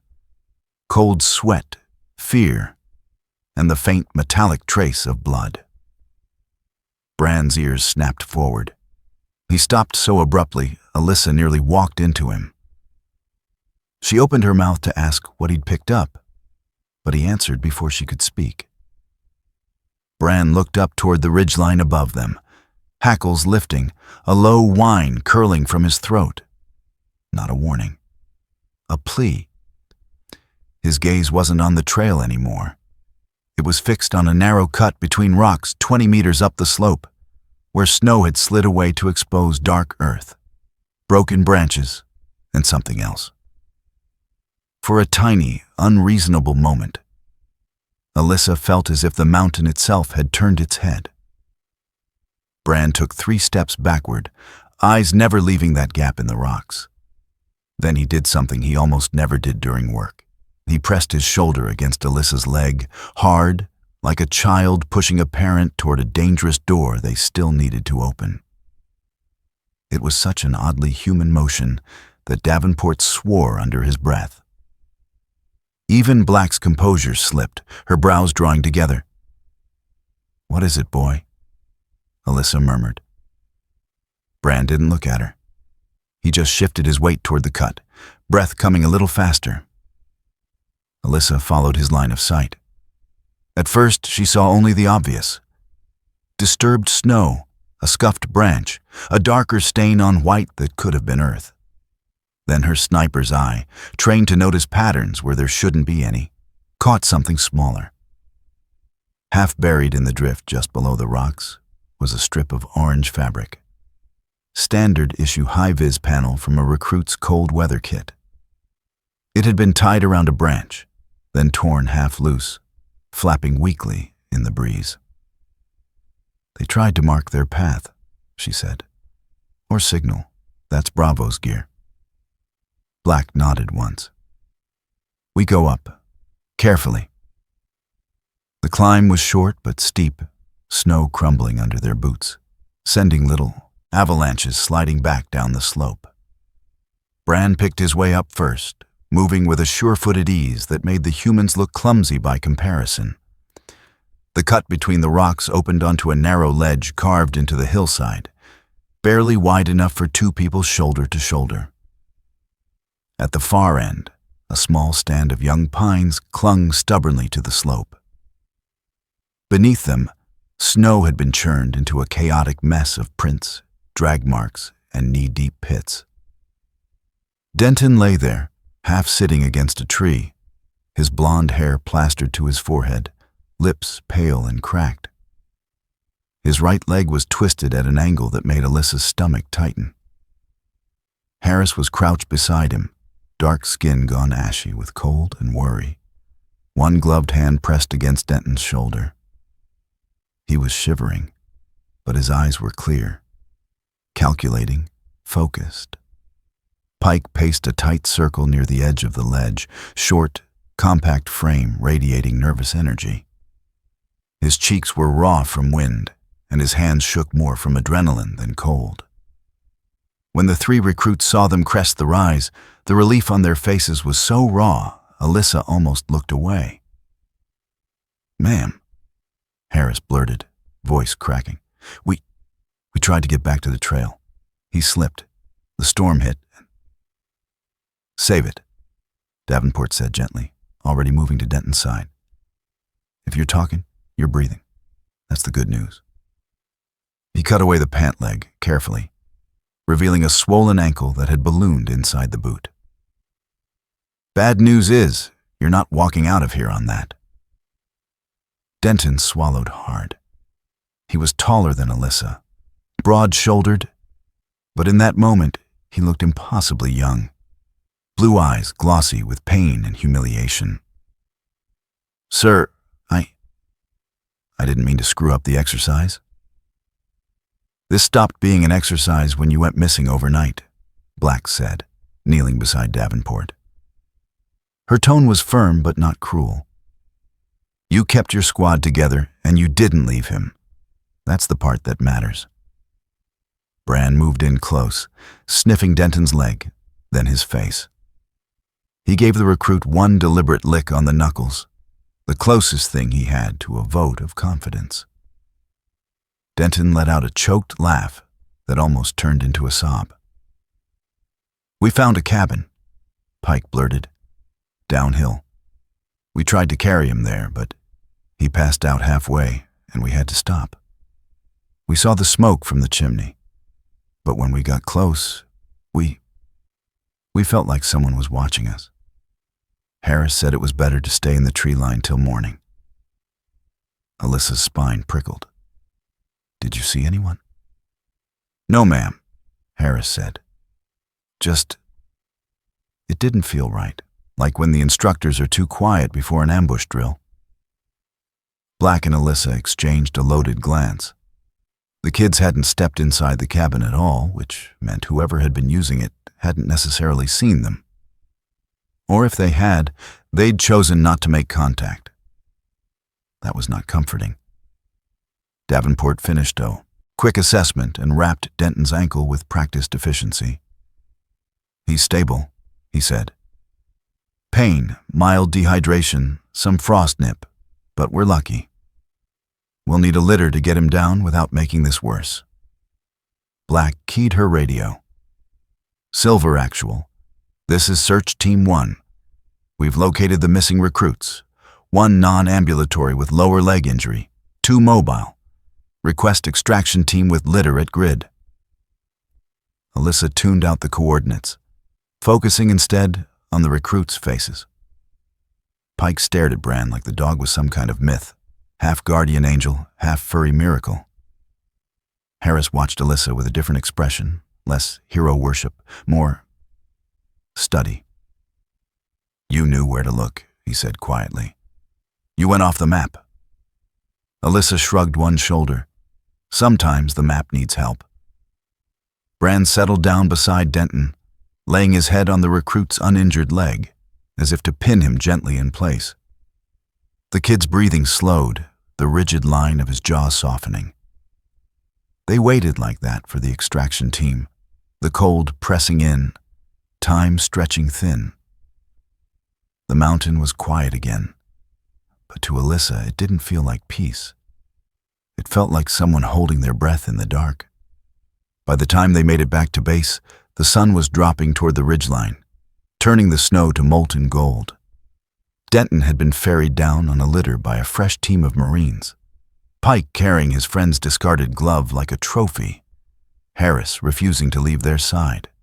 The operations tent was warmer this time, heaters humming in the corners, condensation beating on the inside of the canvas. Colonel Slater stood alone at the map table when Alyssa and Black stepped in, Bran at Alyssa's heel. His face looked more tired than it had that morning, the deep lines around his mouth etched a little darker, as if the day had taken sandpaper to them. But his eyes were still sharp. Report, he said. Black delivered the essentials concisely. Storm, lost recruits, cabin, extraction. She didn't mention the symbol until the end. When she did, the air inside the tent seemed to cool a few degrees. A marking? Slater asked. Describe it. Alyssa spoke before she could second-guess herself. Triangle intersected by a vertical line inside a broken circle. Sharp, deliberate cuts. Not recent but maintained. Slater's gaze flicked to her. Just for a second, something old and wary moved behind his eyes. You've seen it before. Yes, sir. In what context? The kind that comes with too many signatures and not enough names, she said. It's a program that's supposed to stay buried. But someone carved that insignia into a wall a few clicks from your parade ground. And someone has been tracking every move your candidates make in the snow. Slater's jaw tightened. For a long moment, he said nothing. The heaters hummed. Outside, a truck engine turned over, then faded. Finally, he looked down at the map and then back up. Lieutenant Black, you'll prepare a restricted report on the cabin. No one outside this tent hears the details until I clear it. Davenport's notes come straight to me. Understood? Yes, sir, Black said. He turned to Alyssa. You and Bran brought those boys back. You followed your dog instead of the briefing packet. You went off the map and still got home. I don't like that. And I don't like how much I might start relying on it. It could have been a reprimand. It wasn't. With respect, sir, Alyssa said. None of us are here because the easy way worked. Something like a ghost of a smile pulled at the corner of his mouth and vanished. You're going to tell me everything you know about that symbol. Not today. Not when you're still wet from the snow. But soon. Yes, sir, she said. As she turned to leave, Bran paused at the flap, head tilting sharply to the side. He stared at a patch of canvas near the top of the tent, nose lifting as if catching a scent that didn't belong, metal, oil, a trace of foreign plastic. For a second, Alyssa saw it too. A pinprick in the fabric where a tiny lens could sit, invisible from the ground. Then Bran snorted softly, as if dismissing something, and pushed out into the evening. Alyssa followed him into the cold air, her skin buzzing with too many questions. The mountain had given back the missing boys. It had given them a cabin and a carved symbol and a notebook of someone else's eyes. It had also made one thing horribly clear. Whatever ghost had shaped her life was not finished. And now it was standing much closer to her new family than she'd ever wanted it to. In the end, stories like this remind us that miracles rarely arrive with trumpets or thunder. Sometimes they come quietly, through the steady courage of a young woman, the fierce loyalty of a German shepherd, or a single moment when danger bends and life is spared. Whether you call it instinct, fate, or the gentle hand of God, there are times when something greater than ourselves steps in and guides the lost back home. And just like Alyssa and Bran on that cold mountain, we all face our own ridges every day. Moments of confusion, fear, or silence, where we must decide to take one more step forward.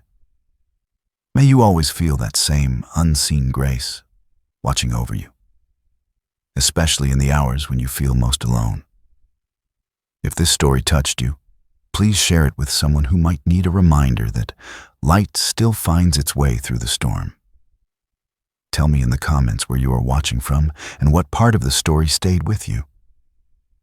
And if you'd like more stories of courage, loyalty, and the quiet miracles that shape our days, subscribe to the channel.